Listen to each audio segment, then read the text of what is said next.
For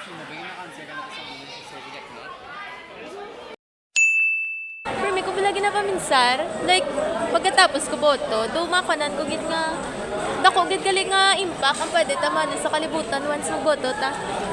Isang first time ko nag-vote, feel ko do ka empowering siya and ma-feel mo gid nga nag-take part ka ba sa pagbago sa society kag sa mga impact sa kabuhi sa mga tao. Paano na ginasuguran man? Diin ma-register kag kung diin maboto? Ay kapo sinabuligan ta ka, the more nga damo taga-vote, dako ang tsansa ta nga maka-make voice para ma-improving ang healthcare kag transportation.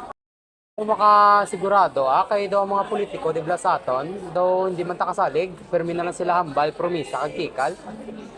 Ay, kabalo ko nga, atin mo na nakuha, amo na gani, pinagid ka importante nga mag-vote ta. Kay kung di ta mag-vote, magina-allow ta lang ang iban nga mag-opera decision para sa aton.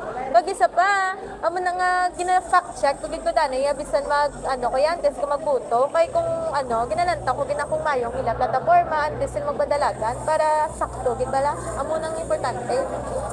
Pero paano mo mabalaan kung masaligan, kadamo mga fake news? Research, ano pa bi? Malantaw tas ang ilang mga forum kag dili para mapalanta, paano sila maghambal sa ilang mga plataforma? Duka namin ang, sige ma-register na ko kag maupod forum mapod sa iyo.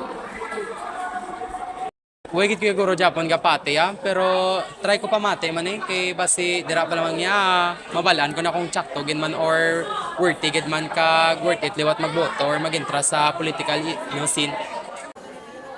Kung maintra ang tanan, maintra naman ko Mayo lang kay upod ta ka mo. Correct! Upod ta, the more the better!